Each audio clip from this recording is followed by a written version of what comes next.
are listening to Three Kitchens, a member of the Alberta Podcast Network. Locally grown, community supported. Join your hosts Aaron Walker, Heather Dyer, and Sarah Sundaram. What's cooking, ladies?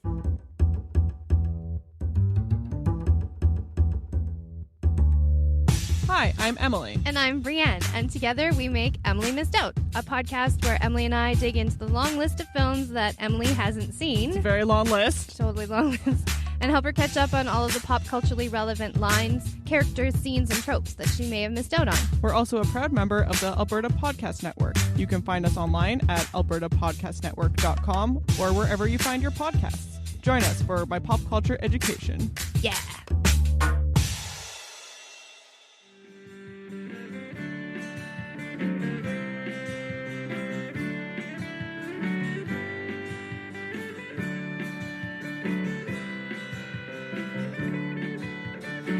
Let's go. Okay. So I'm going to say hello and welcome to this week's special Diwali episode that we are doing here at Three Kitchens.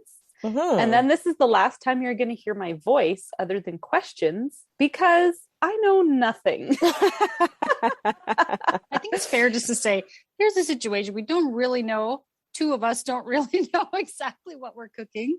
And that's okay because that's where we're learning about it as we go. Yeah, it's a good motivation to cook. And not just learning about the food, but learning about Diwali because this is kind of a new thing, at least for me.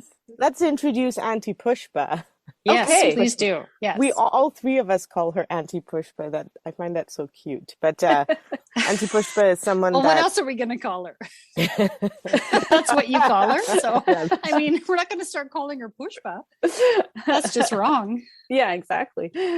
And you guys haven't met her, but you guys should. You'd love her. She is like everyone's mom. I don't know how to... She's not old enough to be my mom, but she is just an amazing cook in the Sri Lankan community. She's quite well known to be like sort of master of all trades in the Sri Lankan culture. She knows how to like tie saris. She knows how to...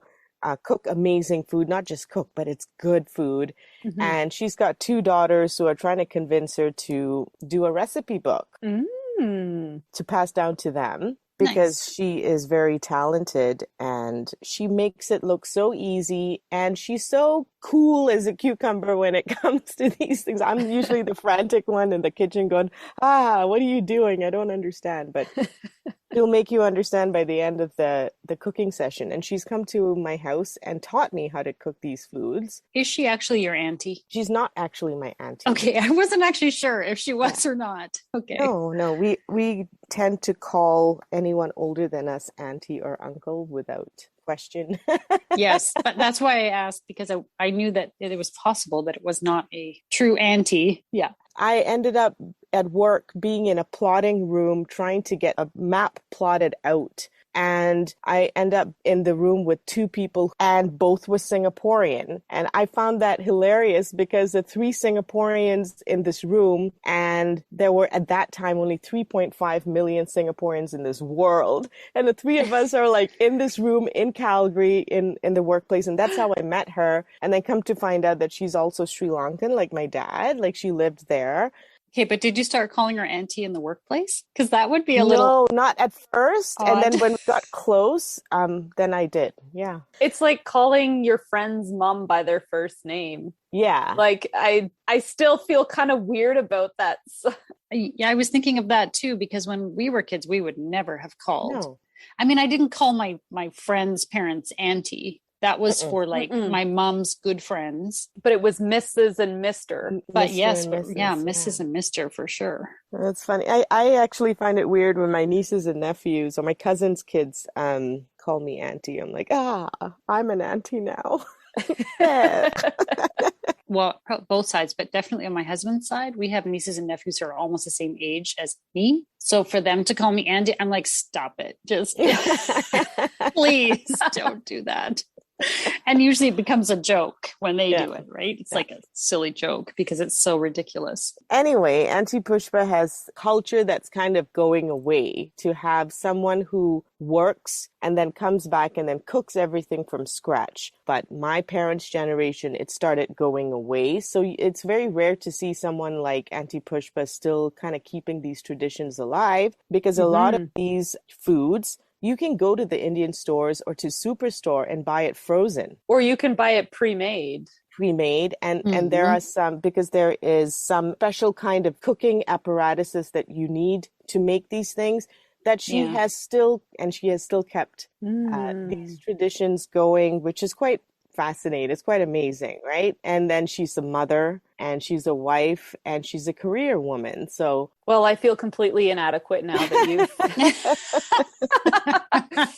Thank you. Ignorant and inadequate. I'm just getting ground right down into the ground. You might as well just, Hey, all three of us.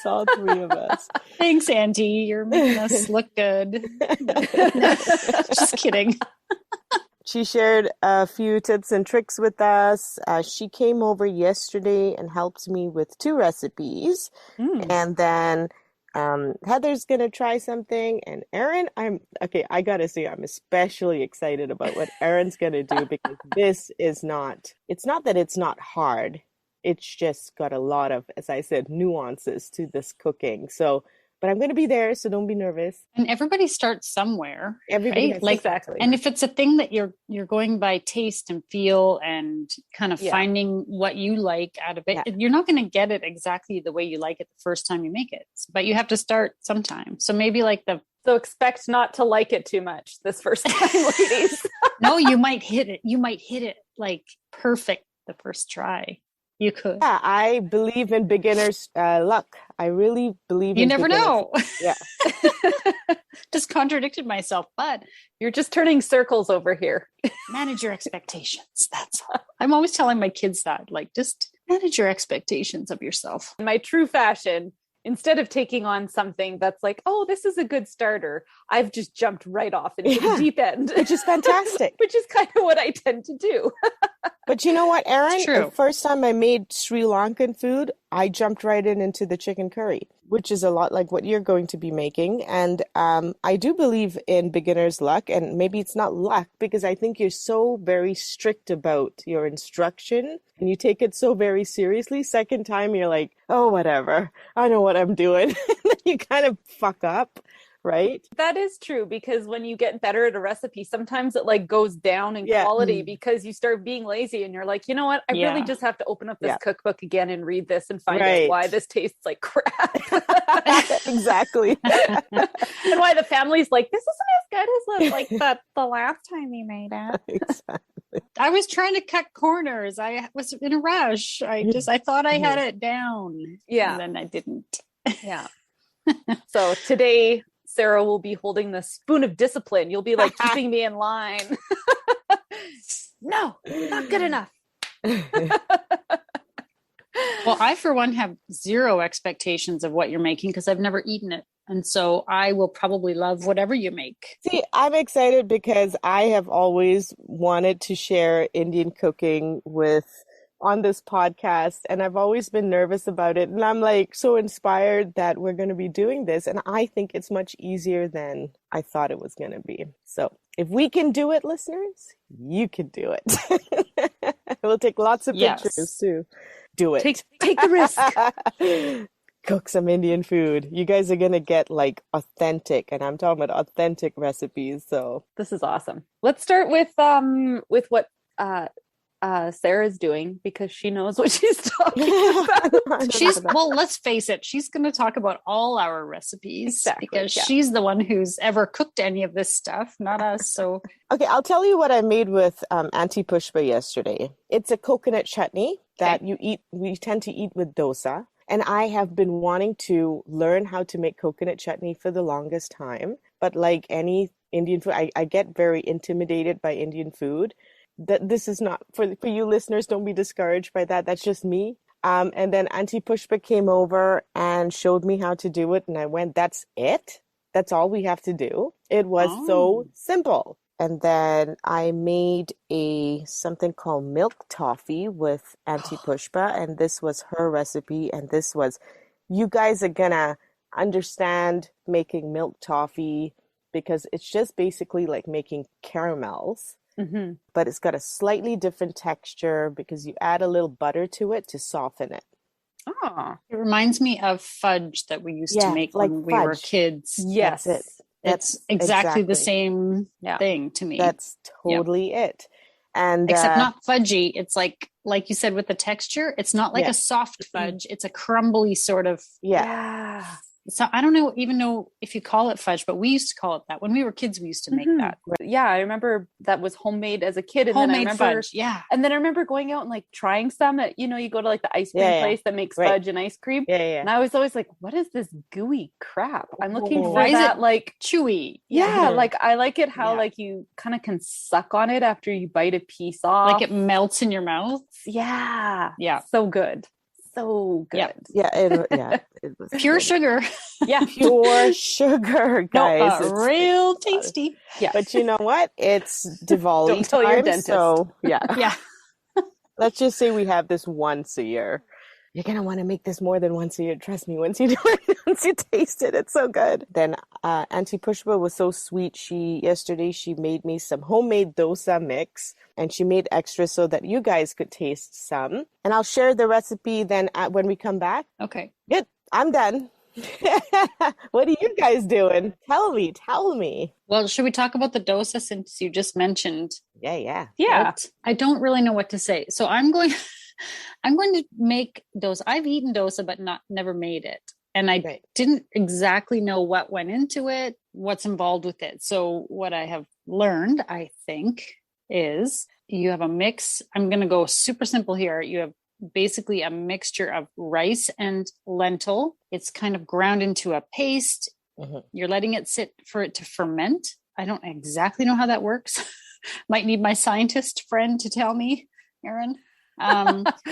And then you're making it's essentially kind of like a pancake. It's like a sour pancake, right? Sour That's why pancake. it's fermenting. That's the sourness that you taste. Yeah. Yeah. So today what we're going to do is we've got the from scratch. Do you call it batter? Yes. We have that from Auntie Pushpa that she made. And then we have a ready to go dosa kit from the Indian supermarket. So you can go and buy it and make it without having to mix it and wait for the fermentation and all that Yes. stuff. Yeah. And then we're going to compare the two and see what we think. And if the mix is a hit, all of you listeners can easily go to the store and buy it and make your own. Well, let's talk about the store. It's in a very convenient place for us. That's right. On the street. So it's called the Desi Hypermarket. Heather, you couldn't make it out to the market because you had a meeting, but Erin and I went and we met the store owner, Nisa. Yes. She was really helpful. I just followed Sarah around as Sarah asked Why all you these keep questions. saying that? I don't know. And I just had my little. little rolling basket with me. Did you put anything in it or were you just... All I did was take things from Sarah and put them in the basket and then follow her around the store. You're like her caddy. She's exaggerating. I was her She knew some professional things that I assistant. didn't. We found rubber bands and we found... Oh yeah. I get this text and it says, Heather, do you need rubber bands? And I was like, what? And then a couple seconds later, this photo comes through and it looks like brightly colored condoms out of the package. Like they're miniature, in a package. Miniature condoms. Oh, see, I couldn't tell what size they were. They just They looked were- like yes. condoms that were out See, this is what I brought to our package. shopping trip. I was looking around and I was like, ooh, what's this? I love the texts. I love when I get things like that when you guys are out. I felt a little Yes. more like I was there in spirit because I wasn't able to go. You could have had two personal shoppers, Sarah. Yeah. I don't know what you guys are talking about. I'm lost with, just like you guys. I just happen to know. But you approach people and ask them things where I'm more like, I'm just going to wander around. And I think it took us a good 45 minutes to get everything. we were there for a while, and it's a really interesting store. There's a lot to see, and there's a lot of ingredients that both of us were like, what would you be using this for? We had a lot of fun just looking at things, and I was like, ooh, I wanna like find a recipe specifically so that I can come back and buy this or use this or try that, or very cool. So when we walked in, we saw a dosa mix, but it was in a powder form, right, Erin? Yeah. But then we talked to Nisa. Yep. She recommended the one that was already fermented in the fridge. Yeah. So basically, like what Auntie Pushpa brought back to me yesterday is what is in this packet. Yeah, it's a liquid in a bag. It kind of looks like bagged milk. If I was to describe it like something, it looks like bagged milk. And so I was looking at the ingredients, Heather, and the difference between that bag is that one is completely gluten-free. Mm-hmm. And Auntie Pushpa's batter had semolina. So what goes into dosa is urad dal, soaked and then ground, parboiled rice, which soaked and ground, fenugreek, a teaspoon of it soaked and ground, and a cup of cooked rice. And some people put semolina just for texture. So now, what is the fenugreek flavor? What does it taste? When you taste dosa, you'll taste it, but you're gonna smell it when you come over, and then you'll kind of get the idea. It'll be a surprise. Yeah. So we're gonna try both, right? We're gonna and see and compare. Yeah. I'm looking forward to having different flavor or two different types so that I can get an idea of like the spectrum of flavors that you can get with dosa. So I don't think I've ever had dosa before. So okay. Oh, interesting. Okay. I think I got nothing. Right. I'm a blank slate. Tell us what you're cooking, because this is like the star of the show, I think. Yeah. Or the biggest disappointment of the day. Oh, stop it. Never disappointment. So I'm going to try and make a goat curry. I've gone out for Indian a handful of times. The three of us have. We went to a buffet one time and stuffed ourselves. Where? And Falcon Ridge. Falcon Ridge. We were like the only people in the restaurant. Oh, it was such a beautiful restaurant too, right? I can't remember what it was called, but it's closed now. It's gone now. It's changed. Yeah. There's that little Indian store up on 40th there. What's that called? It's like called Puspa, isn't it? Yeah. Oh yeah. Yeah, it is. Yeah. They're good. They're really good. Mm-hmm. And so a few times now I've had this goat curry, and I don't know. I'm a big fan of like lamb and different meats, and I don't know. I kind of like the idea of cooking with different ingredients and not always just having like chicken or cow. Right. Chicken or meat, my Argentine friends would say. Francis is my friend. Mm-hmm. Yeah, I love the idea of cooking with different meats and having, more variety in your diet. Yeah, I'm really excited about trying to make this goat curry. Yeah. I couldn't even tell you what it tasted like because it's been so long since I had it last, because we've had 2 years of not eating out. It tastes amazing. But I always really like it. And it's usually so spicy that like my eyes are watering and my nose is running, but I can't stop myself. Oh, I love it. So I'm just going to jump off into the deep end of the pool. And I actually have never eaten goat in any not that I know of, although I did go to India and there were a few times I wasn't exactly sure what I was eating, and I may have had goat and I just don't actually know. You did. Okay, perhaps I did, because I ate a lot of delicious stuff there and I didn't always know what it was and I did not care. Yeah, exactly. So Sarah's going to be leading me through. I have this very long text on my phone that she, I don't know if she like painstakingly typed this all out. If you did, I did. Oh my God, your thumbs, Sarah. Anyway, I'll give you a hand massage when we get. So we're going to go to Sarah's house, the three of us, and we are going to cook this up together, because I think there is no way in hell that Sarah could be the Indian food hotline for both Heather and I today. We need her in the kitchen with us. We're going to make this goat curry. It has got a ton of delicious ingredients that sound great that I have never tasted before, or I don't know exactly what taste they add to the profile of the flavors.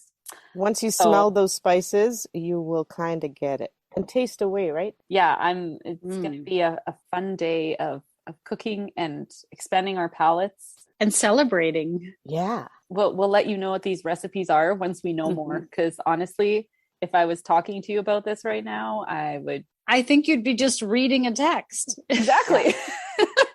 That's okay. I had no idea what I was talking about with the dosa either. Yeah. So You're fine. So at least I saw your dosa already. I've seen the package. Yeah. You're ahead of me. I do think that once we cook it, it'll be easier to explain it, especially with one particular picture. And that is the first part of making the goat curry, which is when you fry up the onions, the green chili, and the curry leaves and cinnamon. Yes. It's the color of the onions. This is a very South Indian or Sri Lankan part of curry making. Is that you're like, people are like, are you sure that's not burnt? Right? And it's like, and it's hard to explain without a picture or you being there in person. And that really is the only hard part of this, to explain over the podcast. Everything else will be easy. Excellent. And just the sound of all those flavors that you just mentioned with the onion, like, oh man, that sounds good. Yeah. And it's going to smell so good. I can already imagine. Can I add the next part of this text that I'll read to you? Because I just can't. Yeah, I keep going back to this and reading it. So after you fried up this onion, chili, cinnamon, and curry leaves, you're going to add fenugreek, which clearly we have no idea what that's going to do. Fennel, cardamom, and garlic and ginger. So I cannot. And cloves. Cloves. That is 2 cloves of garlic. I'm sorry. See, I can't even read the text. I'll help you. We'll read it together. See, we're going to be doing this while Sarah goes out to walk her puppy. No, I'm not going to leave you until okay. Until the beginning is started, and then until the onions are the right color. We'll just leave a little card that says, "I'm sorry." We'll just leave it on her counter and leave. Please don't burn my house down. Turn off the gas stove. Oh, it's going to be so yummy. It's going to be fun. It's going to be really fun. Sounds so good. Oh, good. It sounds like I need to pack my bags. Watch out, Sarah. We're invading your house. All right. Here we come soon. Coming with my taste spoons ready. Yes. I'm going to be tasting I'm going to have like a duffel bag of stuff. So get ready. I'm moving in. With Pod Power, our sponsors are making it possible for us to amplify the voices of Albertans and Alberta podcasters. This episode, Edmonton Community Foundation is helping us give a Pod Power shout out to CJSR presents High Level Hip Hop. It's a deep dive into Edmonton's hip hop scene and the artists helping shape it. The show takes a unique approach to introducing listeners to the OGs and young bloods of Edmonton's hip hop scene. The show is aimed at those who love local music but might not have had a chance to fall in love with the city's surprisingly diverse hip-hop scene. Each episode features an interview with a local artist, plus a fresh track they recorded at CJSR. Check out episodes with Arlo Maverick, Please Be Nice, and more throughout the season. High Level Hip Hop is produced by CJSR, Edmonton's campus and community radio station. Download it wherever you find podcasts and at highlevelhiphop.transistor.fm. Let's do this Diwali. Diwali. Okay. Am I saying it right at all? With a W or a V? W with the Diwali. Deepavali is with the V. Oh. One's South Indian, one's North Indian. So that's why you hear Diwali, because that's North Indian. I never even heard of the word Diwali before I came here. Just Deepavali? Yeah. We cooked. Yep. And we cooked a lot. And we ate a lot. And it was delicious. But before we get into that, we wanted to talk a little bit more about Diwali and the story behind Diwali. Yes. And the traditions behind Diwali. I ended up talking to Auntie Pushpa and asking her if she could tell us a little bit more about how her family celebrated Diwali and also what the legend was behind Diwali, because there are pretty cool stories behind it. Depending on the region that you come from, the story is different. But we went with the one that we grew up with in Singapore. Okay. Let's hear that conversation. So, Auntie Pushpa, how did we meet? How did we meet? We met at work. Met at work. At Elterling. Yeah. And then what happened was I had my daughter and you brought chicken curry to me. And I remember eating it and going, oh my goodness, best chicken curry I've ever tasted. And then I was scared to ask you to make it for me again. So I said, because I felt bad because I would have wanted it every week. So then you came over and taught me how to make it. That's right, yeah. And then when I went to the Sri Lankan store to get the ingredients, I mentioned your name to the store owner. And he's like, oh yes, we all know her for her good cooking. See, so... I learned cooking the hard way from my mom. Yeah. So all these recipes are your mom's basically. Yeah, I learned most of it. And then some later on, talking to friends and to make it better, like improve. Right, or modifying it and stuff, yeah. I know. So Auntie Pushpa just came over, listeners, to help us out with a Deepavali, what we call Diwali celebration. We call Deepavali in the southern part of India and Sri Lanka and Singapore. We say Malaysia, we say Deepavali. We don't say Diwali. Yeah. We made 2 amazing recipes just now, some milk toffee, and we made a coconut chutney called pol sambal. Yeah, the actual pol sambal is a dry sambal. This is more like a chutney, and you can have both, but this is chutney. When I was growing up, I loved this chutney. The chutney. I didn't like the dry chutney with like dosas. Right. And then this stuff is going to be eaten with dosa and goat curry tomorrow that the other 2 ladies are going to be making. So you got to wish us luck. That's good. But so we want to talk about Diwali. So Auntie Pushpa and I were reading up about it and realized that there are so many different variations of the myth or the legend behind Diwali or Deepavali. Let's call it Deepavali for now. Yeah, it's Deepavali. Especially like North India, the South, and Sri Lanka. I probably would have a slightly different. Malaysia, Singapore. And so Auntie Pushpa is Sri Lanka, like her family is from Sri Lanka, and I think you lived in Sri Lanka for a bit, but you also lived in Singapore. And Malaysia. So this is the story we know of, right, growing up. Yeah. And there was this really, really mean demon. Yes. You're going to have to tell me his name. It was Narahasura. Okay. And he was really mean, and he was conquering the world. And a child named Krishna, who is the incarnation of Lord Vishnu, I think many people who have read Hindu mythology would be familiar with that god, defeats him. And so it represents light over evil and light over darkness. And that's why it has come to be celebrated as the Festival of Lights. You light up a lot of candles and lanterns. Little lamps. Right, the oil lamps. Yeah. Correct. So how did you celebrate Deepavali? Because you were saying your mom she was really busy. It was like a 5-day celebration, right? A couple of weeks before Deepavali is like a full cleaning up, tidying up. So the house has to be clean. It's like a clean slate. Yes. Yeah. Go to the material store, buy material, and she'll be very busy sewing outfits for us for a whole week. Because why? What's the tradition? New outfit and our dress, like those days, because we were very young that time, right? My elder sisters will have the pawada. Right. Pawada set, and I had maybe a dress. So the first thing is the outfits, and then it goes to making all the sweet. Most of it is all sweet stuff. Right. Makes it, and then of course on the day of the Diwali, she sends it to all the neighbors.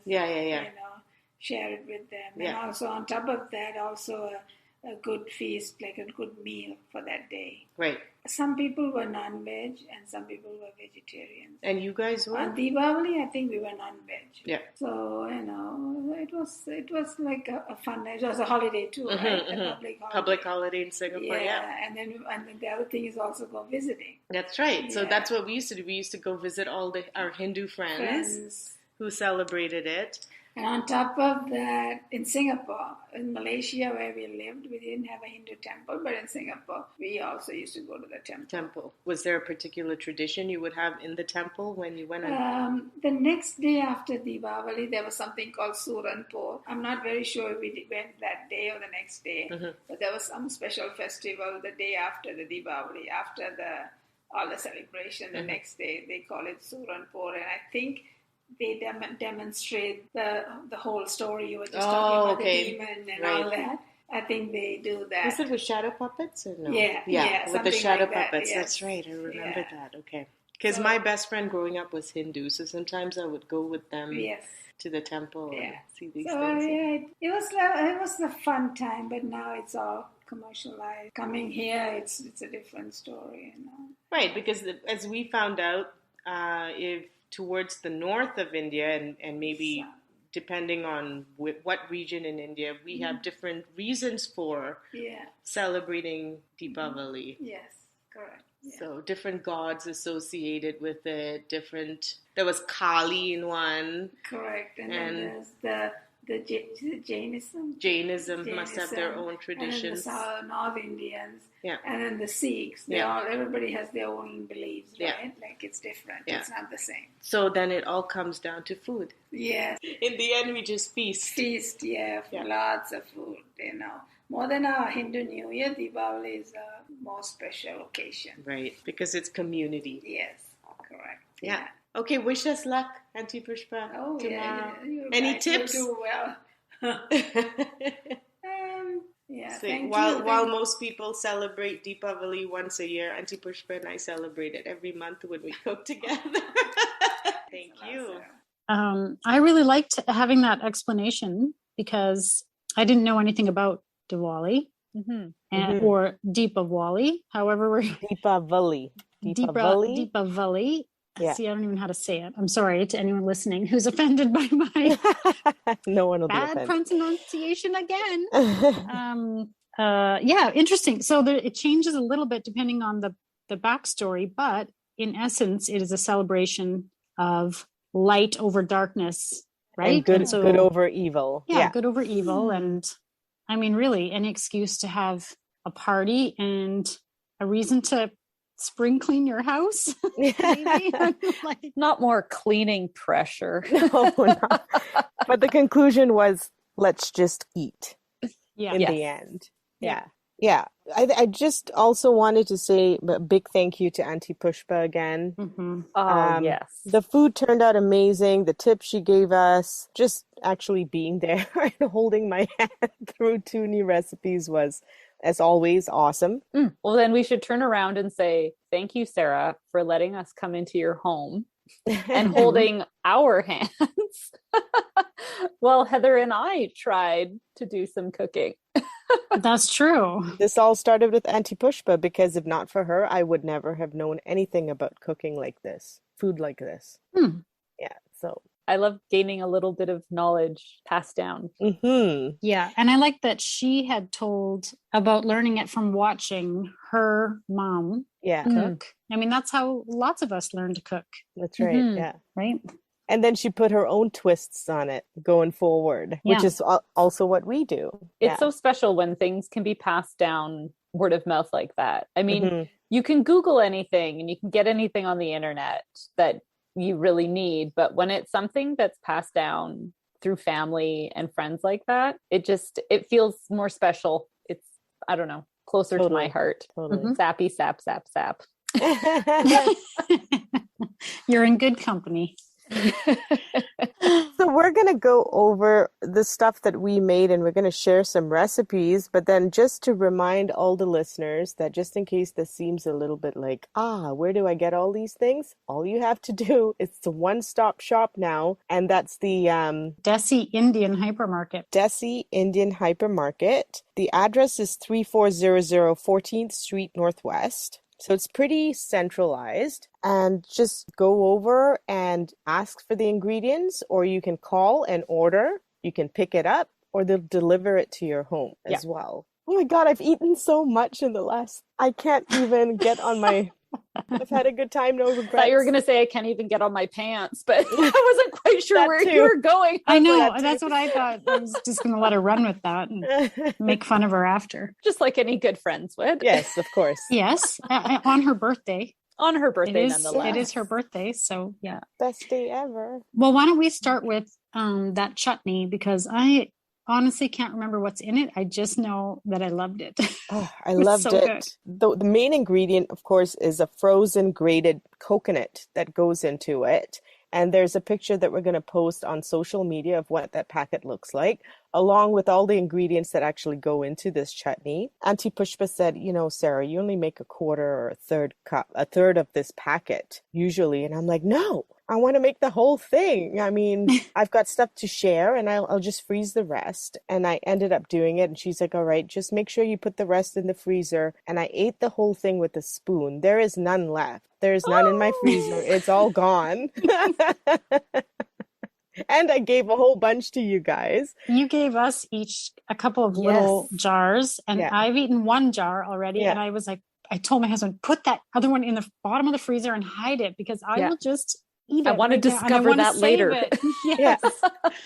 Yes, it's so tasty. We had medium-sized onion, a handful of curry leaves, a knob of ginger, a marble size, I would say a big marble size of tamarind. Right. And what it is it's a seed from a pod from a tree, and it's very it tastes like lime without the citrus. And it's a pulp, and you take the pulp and you soak it, and then you take out all the seeds and you use that water to then flavor your food. I see. And then you get 2 tablespoons of fried gram, which is like a dried, puffy, how would you describe it, Erin? You know this. It's kind of like It looked somewhat between a chickpea and a lentil. I think it is a lentil. It is a dried lentil that you can just pop, like you can just eat like a chip. It's like puffy though. It's kind of like, it's like the Rice Krispie of lentils. Yeah. That's it. It was yummy. Yeah. It's a big bag and it looks like it's going to be, a bag of lentils is kind of heavy, but then you pick it up and it's like nothing because it's all airy and light. That's it. Let's go with Puff's lentil. But it's really yummy on its own. I may have eaten half a bag of that too. I told you I've eaten a lot in the last few days. We need to get our winter layers on. It's all good. That's it. All good. And the winter jackets to hide the winter layers. Exactly. So I'm good for a few months. Hey, if we don't bulk up now, what will we have to work on in the future? We have to have goals to set. Goals. We're making future goals for ourselves. Weight loss goals. So, and then you've got, crushed chilies and chili powder. These are to taste. And you take all these ingredients. If you look at the picture, you will understand what the quantities are. But this is all about to your taste. So it's about a third of the bag of that coconut for that amount of ingredients that's in the picture. Throw it into a blender and blend it up. Taste it, put some salt in, put some extra chili powder in, put some extra curry leaves in. It's up to you. And then just keep doing that till it tastes good. You just end up dicing an onion, some extra curry leaves, a dried red chili that's optional, and something called mustard seeds, but these mustard seeds are black. And what you want to do is you want to fry up the curry leaves and the onions, and then sort of push them to the side of the pan, have quite a bit of oil in there, and then you want to put a handful of mustard seeds into the pan. And wait for them to start popping. And when they start popping, that means they're splitting and they're releasing that flavor into the oil. And then you take that oil and all those ingredients and you sort of put it over the chutney that you just blended. So that's the only part that's cooked. Pretty easy, right? Well, you always make things sound really easy. And then when I think about it later, I'm like, I don't really think that's that easy. But I think with the recipes posted up, it's going to be easy to follow. It's just hearing about it is always like, What's a bit daunting about it is when you say, it's just to taste. It's like, Just to taste, yeah. Because you don't know what it tastes like. Is that what you mean? Okay. And it goes against what we've learned about using a recipe and being quite precise about measuring things. And having that guide with measurements is always reassuring because you feel like the end result should be what's intended. Right. You don't have to do this feeling it out kind of thing. Not that I wouldn't try that. I just find it a bit intimidating. Intimidating is totally is the word for Indian cooking. Intimidating cooking. Yeah, you know what? This was extremely easy, but why don't I just write down the recipe for everyone? Write down exactly as close as you can to what you made for us because it's delicious. Okay. So with our delicious chutney, Coconut chutney, we then started playing with the dosa. it was fun. Yeah. So it's like, you're right. It looks kind of like a bag of yogurt, runny yogurt or something. Yeah. And then we had the from scratch that Auntie Pushpa made for us to try. And one was definitely, how did we describe it? It was more fermented smelling, like cheese smelling. One smelled like cheese. Almost. Yeah. And that was the one from the store. Yeah. It had a sharper sort of sharper is the best way to say it, I think. And Auntie Pushpa smelled more like that sour dosa. I think Auntie's smelled to me a bit more like a yeast sort of, or bread. Like to me, you could tell there was the wheat in it. Yeah. What did she add? Semolina? Yeah. You could tell it had that element to it, I thought. But they're very similar to work with. It was kind of tricky. I felt doing it the first time to get it thin and spread. To do the swirls. Yeah, because almost as you put it in and then you turn your ladle, so you use the bottom of the ladle to kind of swirl it around in your pan, it starts to stick almost like immediately. Instantly. Yeah. So it's really tough to then spread and swirl. Like I find it kind of fascinating that some people can just like whoosh and make this beautiful round kind of crepe. With the swirls, right? Yeah. So maybe our pan was too hot. I don't know. Kind of just a brush of oil in the pan, then the batter, and then let it kind of sizzle away until it's brown-ish on the one side, and then flip it, and then use butter to crisp it up a bit more toward the end. It is a lot like making a pancake. It is. Anybody could make, anybody could make this. And if you like them and you want to try them, go get that mix from the store, because it was convenient as it was anything. Yeah. And just test it out. And it's a big bag. So if you screw up a couple, it doesn't matter. Keep going. Totally. You can make lots of them. And you just have to make this chutney, which I said was simple.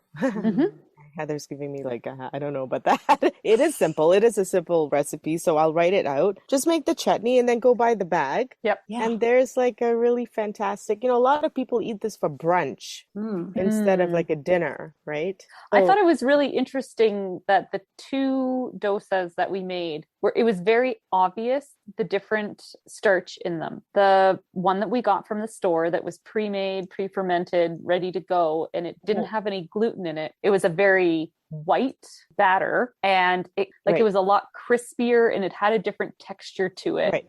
Whereas the stuff we got from Auntie Pushpa, like it was more pancakey like. Softer. It was softer. It didn't have the crispiness, but I liked the flavor in the one with the semolina more than I liked the one that was just rice.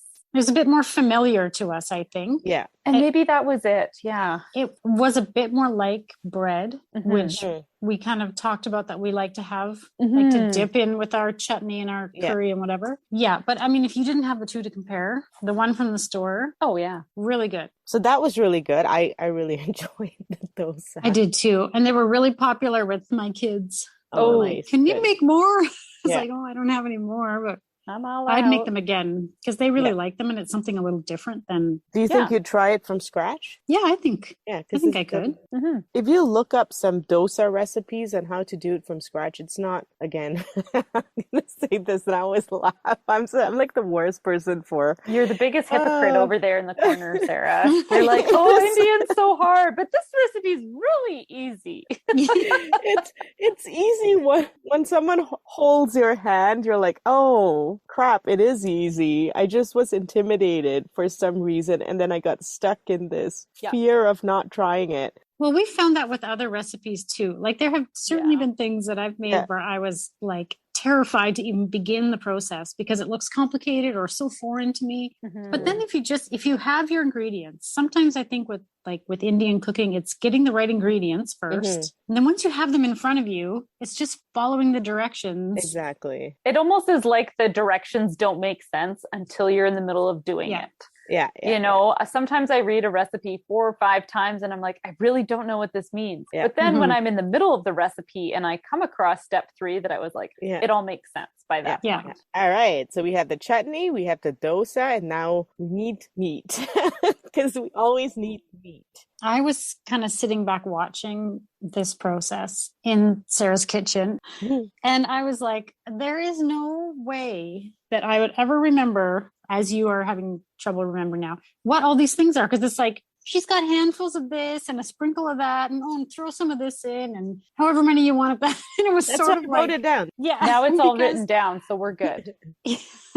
So Sarah told me to start out by putting a generous amount of oil in the pot. She said, "What do you think that is?" So I put some in, and she said, "Mm-mm." So I added some more, and she went, "Mm-mm." So then I added a bit more. So it was enough oil to cover the bottom of your pan, and then some.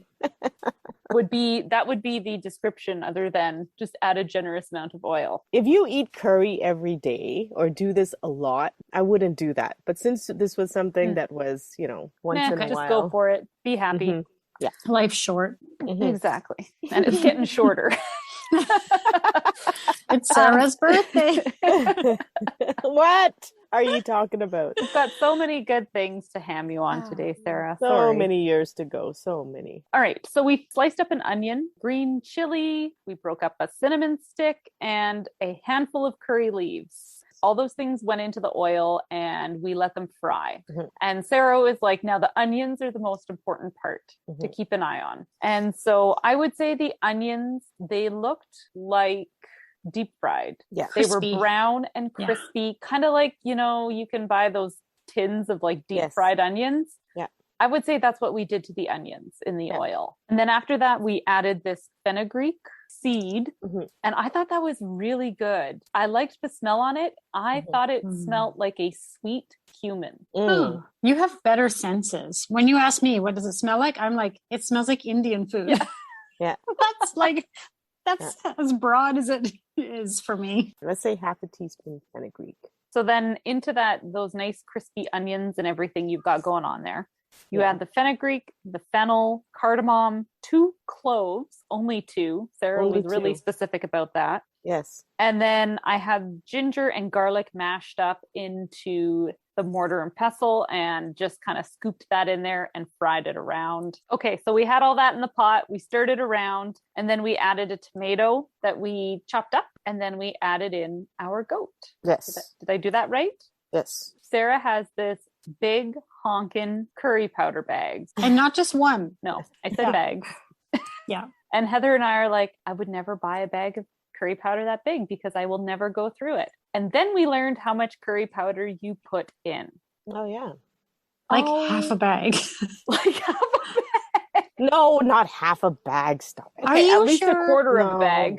No. It looked like it. She had the bag just ripped open She just and was opened dumping it it in there. dumping. Yeah. So open your giant bag of curry powder and just dump a bunch in. And turmeric. And a bunch of turmeric too.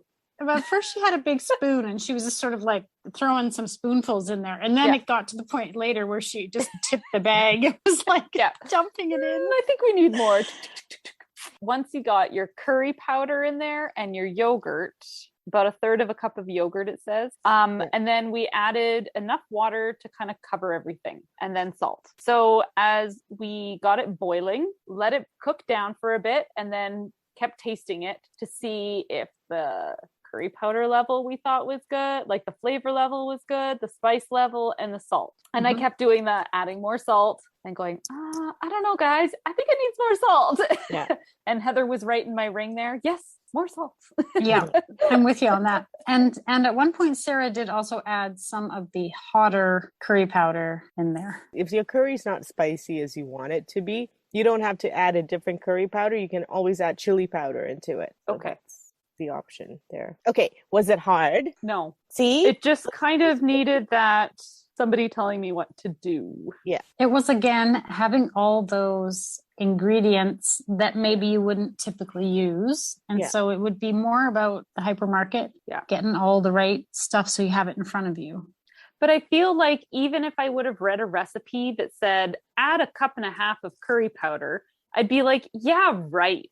I'm not adding 1.5 cups. But then because Sarah has made curries before and is like, yep, dumpity dump. I trust her. Dump it. For those people who don't want to add anything else to their pantry, The other option is to always go get a masala spice. They're already mixed for you, and then you can just throw that in. It's usually powdered, so you don't want to, leave it in the heat for too long because you don't want it to burn. And then easy peasy, right? Then you don't have to have separate fennel and fenugreek and everything sort of done for you. I was surprised by how fast it cooked up. I kind of thought this was going to be like an all-day slow simmer, and it was like an hour and we were done. It went a lot quicker than I thought. For some reason, I have this impression that, oh my God, we're cooking Indian. I better get up at 4 a.m. so that we have dinner ready in time. I don't know why. I assume that it takes a lot of time. But yeah, no, it was really quick and easy to do. And often when you stew meat, it does improve it to let it simmer a lot. Like that's why we put a stew on or a bourguignon or whatever, like all afternoon. That's why when Sarah made Julia Child's stew, it was like 5 hours later because it improves over time. But this is different. You can use this for chicken curry. The only thing that you wouldn't put in is the yogurt. Everything else would be the same. And then you finished it with a squeeze of lemon. And we roasted up some fennel. We ground it up in the mortar and pestle, and then we just put it in a pan and roasted it. And it really deepened the richness of that flavor. And that just the smell of it was, Reviews, feelings, thoughts, families.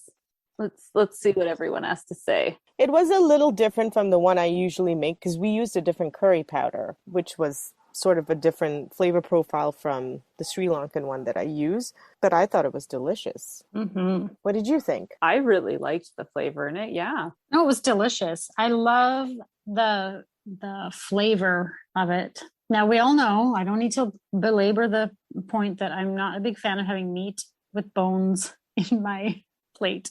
Yeah. I find it messy and it's just not my favorite. It was messy to eat. I will totally, I was like, how do I eat this? You have to pick up the little bones basically, and then your hands are messy. And but that's not to take away from the flavor because it was fantastic. So the meat was not my favorite, but I loved the sauce, and with the dosa, I could eat that all day.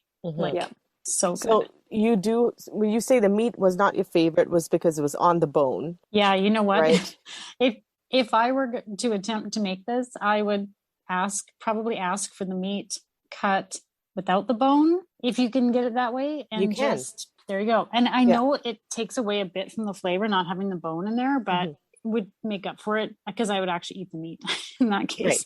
I think I would probably do that too, because I found the bones quite frustrating to work with. And then I served it to my husband. He came home after a very long day of work, and I think he got home around 8 or 8:30, and I heated up dinner for him, and he didn't really like it at all. He didn't like the flavor? I don't know. He was like, this is too spicy and I hate these bones. Oh, okay. He was not feeling it. So I think he was just really hungry, and the amount of work and labor it took to extract the meat from the bones was not his favorite. I think that's what happened to me too at Sarah's, because I was a little late getting to eat, and I was just so hungry. I just wanted to eat the thing, and I was like, forget the bone, forget it. Just gonna eat the sauce. I'm just gonna keep eating what I can. Yeah. I'd say you and Dan had a very similar experience. Except I really love the flavor of it. Like, I actually did really enjoy it. Did you think it was too spicy? No. I liked the spice level. I wouldn't want to go above it. Okay. And so that's something you have full control over in Indian cooking. So you don't have to make it spicy, right? Yeah. And my family loved it. Like, even my kids, they were like, I'll try it, because they tasted the sauce first and they were like, oh, this is really good. I'll try the goat. And so we put it on their plate. Awesome. And I can't remember which one of them asked for seconds. Is there any more goat? And I was like, what? I never thought I'd hear that in my kitchen. Is there any more goat for dinner? Never have I served goat before, so that was completely new. If you don't like to make goat, this sounds like something really bizarre. Make it with lamb. Chicken works too, but I liked the goat. I thought it tasted delicious. And I love the bones. And I love picking them up and I can handle them. So the perfect thing about Indian cuisines, I don't have a big sweet tooth. Not to say that I don't like sweet things. I will eat them, but I don't have a huge sweet tooth. But I don't think that there is a better time to eat sweet things than after eating an extremely spicy meal.